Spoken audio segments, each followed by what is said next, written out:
అందరికీ నమస్తే. Welcome to social post భక్తి టీవీ. నేను మీ దీపిక. సోషల్ పోస్ట్ భక్తి టీవీ ఆధ్వర్యంలో మనం ఎన్నో ఆధ్యాత్మిక కార్యక్రమాలు నిర్వహించాము. అందులో భాగంగానే ప్రేక్షకులు చండీ యాగం గురించి తెలుసుకోవాలనుకుంటున్నారు. చండీ యాగం విశిష్టత గురించి తెలుసుకోవడానికి ఇప్పుడు మనం గురుగారితో ఉన్నాము. ఈరోజు మనతో ఉన్నారు ప్రముఖ ఆధ్యాత్మికవేత్త, జ్యోతిష్ శాస్త్ర నిపుణులు బ్రహ్మశ్రీ చంద్రమౌళి వెంకటేష్ శర్మ గారు. గురుగారిని అడిగి మనకు తెలియని ఎన్నో విషయాల్ని తెలుసుకునే ప్రయత్నం చేద్దాం. నమస్తే గురుగారు. నమస్కారం. గురుగారు, అసలు చండీ యాగం అంటే ఏంటి గురుగారు? సోషల్ పోస్ట్ భక్తి ప్రేక్షక మిత్రులకి శుభాకాంక్షలు. మన సోషల్ పోస్ట్ ద్వారా ఎన్నో కార్యక్రమాలు ఆధ్యాత్మికంగా మనము ఎన్నో సబ్జెక్ట్ గురించి ఇదివరకు కూడా అనలైజ్ చేస్తున్నాము. అందులోనూ మన యొక్క మాస ఫలితాలు కానీ వార ఫలితాలు కానీ రెగ్యులర్గా మనం వేస్తున్నాం. ప్రేక్షక మిత్రులందరికీ చాలా మంచి మంచి విషయాలు వస్తున్నాయి కదా. దీన్ని మనం ఒక మంచి విషయం వచ్చినప్పుడు ఏం చేయాలంటే ముందు మనం ఆసక్తి కలపాలి. అంటే లైక్, మనం మాత్రం తెలుసుకున్న విషయాన్ని ఇంకా 10 మంది తెలుసుకోవాలనుకుంటే షేర్. ఇది బాగుంది, ఇందులో ఉన్న విషయాలన్నీ మనకు రావాలంటే ఆ గంట గుర్తుని క్లిక్ చేసేస్తే అన్ని సబ్జెక్ట్ మీ దగ్గరికి వచ్చేస్తుంది. ఈరోజు చండీ హోమం గురించి వచ్చారు. ముగ్గురు అమ్మల మూలపుటమ్మ. ఆ అమ్మవారి గురించి ఎన్ని చెప్పినా తక్కువే అని కూడా చెప్పచ్చు. ఈ చండీ హోమం ఆదిపరాశక్తి అమ్మవారి యొక్క దేవి సప్తసతి హోమం అనొచ్చు, చండీ హోమం అనొచ్చు, చండీ యాగం అనొచ్చు. ఇంట్లో చేసుకునేదాన్ని చండీ హోమంగాను, 10 మంది కలిసి ఒక పెద్ద ఎత్తులో చేసేదాన్ని చండీ యాగంగాను. ఈ చండీ యాగాన్ని ఒక గుండంతోనూ లేదా 5 గుండంతోనూ, హోమగుండాలతో, లేదా 9 గుండాలతోనూ, లేదా 18 గుండాలు, 27 గుండాలు, 36 గుండాలు, 45 గుండాలు, 108 హోమగుండాలతో, అంటే దాని సంఖ్య ప్రకారంగా చండీ హోమం, నవచండీ హోమం, శతచండీ హోమం, సహస్ర చండీ హోమం, ఇలా చెప్పుకుంటూ పోవచ్చు. అన్ని రకాలుగా చేయొచ్చు. ఈ చండీ హోమంలో సుమారుగా 700 పైచిలకు శ్లోకాలు ఉంటాయి, 13 అధ్యాయాలు ఉంటాయి. ఎంతో శక్తివంతమైనటువంటి మూలమంత్రాలతో కూడినటువంటి ఈ యొక్క చండీ హోమం. దీన్ని దేవి మహత్యం దుర్గా సప్తసతితో పారాయణం చేస్తారు. ముందు ఈ హోమం చేయాలంటే ఫస్ట్ ఏం చేయాలంటే అమ్మవారిని ప్రసన్నం చేసుకోవడానికి పారాయణం చేయాలి ఫస్ట్. దాని తర్వాతనే హోమం అనేది రెగ్యులరే, కానీ ఆ పారాయణం అనేది చేసిన తర్వాతనే దాని యొక్క విశిష్టతను ఇందులో ఎలా ఉంటుందంటే ఆ పుస్తకం పెట్టుకొని ఆ బ్రహ్మలందరూ కూడా చక్కగా ఈ యొక్క పారాయణం చేస్తారు. ఎవరు చేస్తారు అని అంటే ఈ రెగ్యులర్గా చేసే పూజలు చేసే వాళ్ళు సరిపోరు దీనికి. ఈ చండీ ఉపాసన వాళ్ళ యొక్క గురువుగారి దగ్గర మంచి గ్రహణం రోజు, చంద్రగ్రహణం రోజు, సూర్యగ్రహణం రోజు ఈ చండీ యొక్క మంత్రాన్ని ఉపదేశం పొంది ఉండాలి. దాన్ని ఒక 108 సార్లు వారు పారాయణం చేస్తుంది. దాని తర్వాత చేస్తేనే ఫలితం అనేది వస్తుంది. ఈ ఫలితం అనేది కూడా ఇదేదో 5 నిమిషాల్లో 10 నిమిషాల్లో అయిపోయే హోమం కూడా కాదు. ఈ చండీ హోమం సుమారుగా ఒక 5-6 గంటల సేపు జరుగుతుంది. 13 సార్లు పూర్ణాహుతి అవుతుంది. అన్ని హోమానికి ఒకసారి పూర్ణాహుతి అవుతుంది కదా. దీనికి ఒక్కొక్క అధ్యాయానికి పూర్ణాహుతి ఉంది. రెగ్యులర్గా ప్రతి హోమాదుల్లోనూ వస్తువులన్నీ వేస్తే ఏ వరిపేలాలు లేదా నవధాన్యాలు ఇవన్నీ కూడా వేసేస్తారు. కానీ ఈ యొక్క అమ్మవారి యొక్క హోమంలో ఉన్నది చూస్తారా, అమ్మవారికి ఇష్టమైనటువంటి చాలా వస్తువుల ద్రవ్యాలన్నీ కూడాను అందులో హోమం చేస్తారు. అవన్నీ కూడా తడిగా ఉంటాయి. పాయసం, కూష్మాండం, దానిమ్మ పండ్లు, ఇంకా చెరుకు గడలు, ఒక అరటి పండ్లు, ఇలాంటి చాలా తడి వస్తువులు. మళ్ళీ ఆ పాయసం అయితే తడిగానే కదా ఉంటుంది. మనం వేస్తున్నటువంటి అవిష్ అంటారు అది వేసేది. మళ్ళీ తెల్లటి అన్నము, ఇవన్నీ కూడా వేసేటప్పుడు తేనె, ఈ తడి వస్తువులు హోమంలో గుర్తమైపోతుందట. అదే ఈ అమ్మవారిలో గొప్పతనం. అంత అద్భుతమైనటువంటి హోమ ద్రవ్యాలతో పాటు ఉంటుంది. దీనివల్ల ఎందుకు చేస్తాము అంటే ఈ చండీ హోమం చాలామందికి ఒక అపోహ ఉంటుంది. అమ్మో చాలా ఉగ్రంగా ఉంటుంది కదా, ఈ అమ్మవారి హోమం చేస్తారంటే ఆ అమ్మ అంటే ఎలా ఆప్యాయత కదా. కోపం వచ్చినప్పుడు కోపంగా ఉంటుంది, ప్రేమ ఇచ్చినప్పుడు ఆమెలాగా ఇంకొకరు ప్రేమించే వాళ్ళు ఉండరు. కాబట్టి మనకు మన శక్తిలో ఉన్నటువంటి చెడు అన్నిటినీ ఇచ్చడానికి ప్రతి ఒక్కరు ఈ కలిలో ఎవరెవరు చేసుకోవాలి అంటే చండీ వినాయక కలవు చండీ వినాయక అన్నారు. శీఘ్రంగా వరప్రసాదం ఇచ్చేది ఎవరన్నా అంటే ఈ కలిలో చండీ అమ్మవారు, గణపతి, వీరిద్దరూ అతి శీఘ్రంగా ఇస్తారట. గణపతి అని మనం చెప్తే గణపతికి చాలంట. ఈ యొక్క అమ్మవారికి ఎవరి దుష్ట శక్తులు, నెగిటివ్ ఎనర్జీ అంతా కూడా తొలగిపోతుంది ఈ హోమం చేయడం వల్ల. ఎంత అద్భుతం. అయితే గురుగారు, చండీ హోమం ఎవరు చేయించుకోవాలంటారు? ఎవరు చేసుకోవాలి అనడానికంటే ముందు ఈ చేస్తే ఏమేమవుతుందో అనేది ముందు మనం తెలుసుకుందాం. ఫస్ట్ చేస్తే ఏముంది, ఈ చండీ హోమం చేయడం వల్ల ఫలితాలు ఏంటి ఫస్ట్, తర్వాత ఎవరెవరు చేద్దాం అనేది కూడా అది కూడా నేను చెప్పుకుంటూ వస్తాను. ఆరోగ్యం చాలా బాగుంటుందండి దీంట్లో. భార్యాభర్తలు ఎప్పుడు సఖ్యత లేకుండా ఉంటారు చూసారా, వాళ్ళకి బాగుంటుంది. సరే, చండీ హోమంలో ఏమేమి చేస్తారు కృతువులు అని అంటే గణపతి పూజ, పుణ్యాహవచనం, నవగ్రహ ఆరాధన, దుర్గా సప్తసతి పారాయణం. నేను చెప్పాను చూసారా, హోమం కంటే ముందు సప్తసతి పారాయణ, ఆ 700 పైచలకు ఉన్నటువంటి మంత్రాలన్నింటినీ ఆ అనుష్ఠానకర్తలుగా ఉన్నవాళ్ళు ఆ యొక్క ఎర్రటిది కానీ మరూన్ కానీ ఉన్నటువంటి దీక్షా వస్త్రాలు ధరించి కూర్చొని ఆ యొక్క పారాయణం అనేది చేయాలి. పారాయణం చేసిన తర్వాత దాని తర్పణ తదనంతం, తర్వాత హోమదశాంతం, దానం అంటారు. ఇలా దీనికి ఒక పద్ధతి ఉంటుంది. నవగ్రహ పూజ, దుర్గా సప్తమి, హోమ, అగ్ని ఆహుతులు. ఈ అగ్నిలో ఎలా ఉంటుందంటే ఏదో అగ్గిపుట్ట ముట్టించేసి కర్పూరం ముట్టించేసి వచ్చేది కాదు. అగ్ని మదనం అంటారు.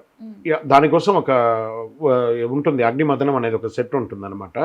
దాన్ని మంత్రంతో, వేదమంతో అగ్నిమీలే పురోహితం విఘ్నస్య దేవజం హోదారం రత్నదాధాభం అని చెప్పి చిలుకుతారనమాట. మనం పెరుగు ఎలా చిలుకుతామో అలాగే సమీగర్భం అనే ఒక వస్తువుతో కూడినటువంటి ఆ అగ్నిని స్వతహాగా మంత్రంతో చిలికినప్పుడు వచ్చే అగ్ని జ్వాలతోనే ఈ యొక్క హోమం అనేది చేయాలన్నారు. ప్రకృతితోనే చేయాలన్నారు కానీ కర్పూరం ముట్టించి అగ్గిపెట్టి ముట్టించి చేయకూడదు. అది ఇందులో ఉన్నటువంటి ఒక గొప్పతనం. దాని తర్వాత 700 పైచిలకు మంత్రాలతో హోమాదులు, 13 పూర్ణాహుతులైన మహాపూర్ణాహుతి.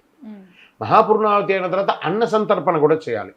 ఈ యొక్క హోమం చేయడంలో అన్న సంతర్పణ కూడా చేయాలి. ఈ యొక్క చండీ అనే పదం ఉంది చూసారు, మీరు అడిగారు చండీ అంటే ఏంటి? చండీ పదం, చండీ అంటే ఉగ్ర రూపంలో భక్తుల్ని రక్షించే అమ్మవారిని అర్థం.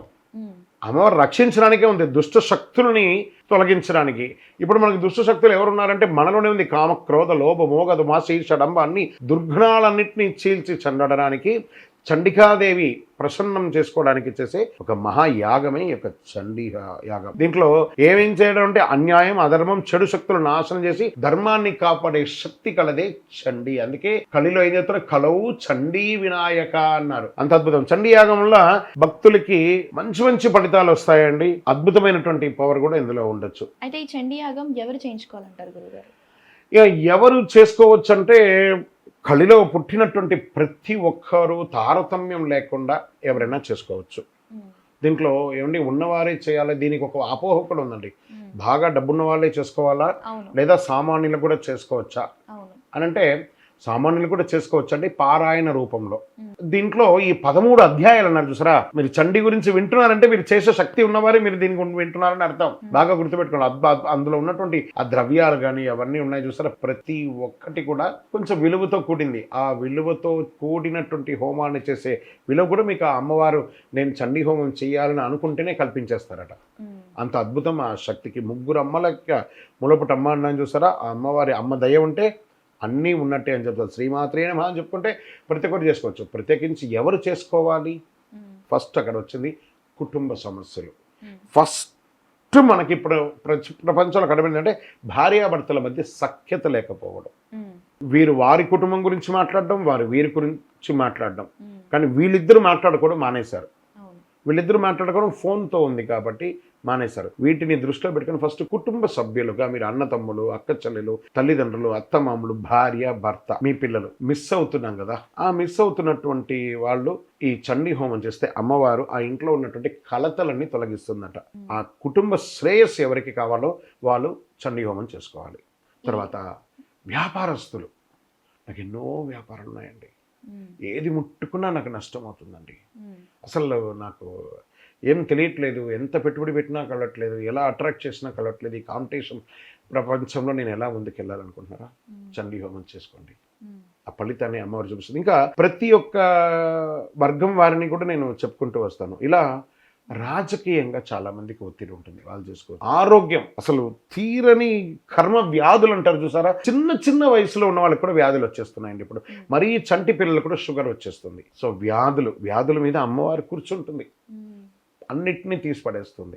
ఇంకా చాలామందికి సెలబ్రిటీస్, సినిమా వాళ్ళు ఉంటారు, అది హీరో హీరోయిన్లు కానీ లేదా సినిమా తీసేవాళ్ళు కానీ వీళ్ళకందరికీ అవకాశాలు రాక లేదా పెట్టుబడి రాక, అది టీవీ ఛానల్ అవ్వచ్చు, సినిమా ఛానల్ అవ్వచ్చు, యూట్యూబ్ కావచ్చు, ఏదైనా వాళ్ళకందరికీ కూడా కళారంగానికి అమ్మవారు అద్భుతమైనటువంటి శక్తిని ఇస్తుంది.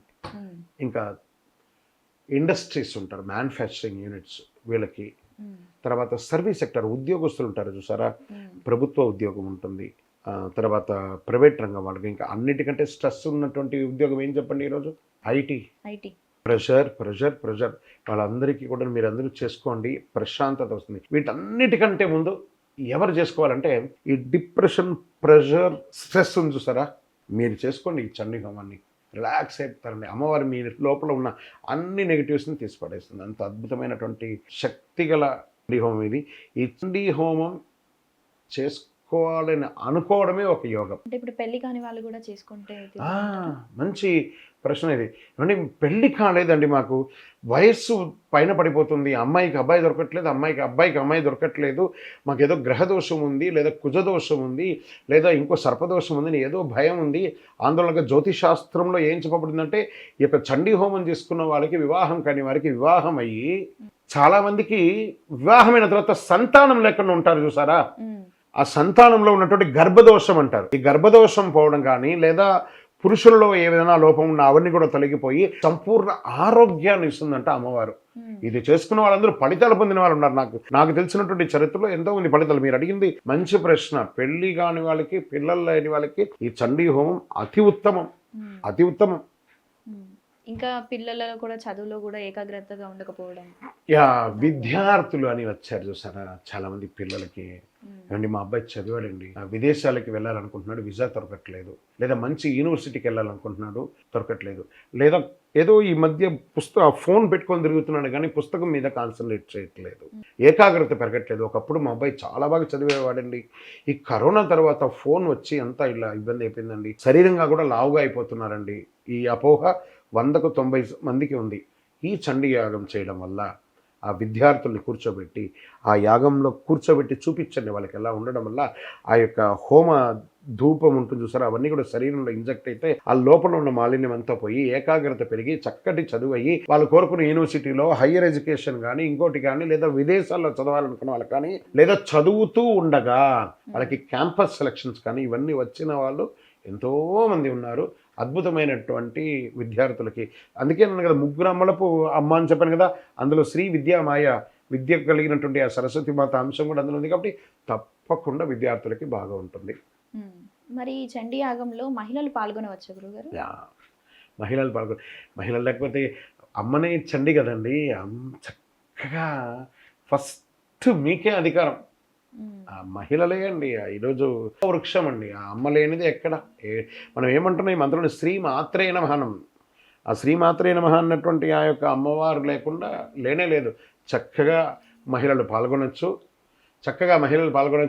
కొంచెం సంప్రదాయ దుస్తులతో, కాళ్ళకు పారాణి రాసి, తలస్నానం చేసి, పాపిట్లో కుంకుమ పెట్టుకొని, చక్కటి అలంకారంతో ఇంట్లో దీపం అంతా కూడా వెలిగించి మంగళహారతులతో వచ్చి పాల్గొనండి.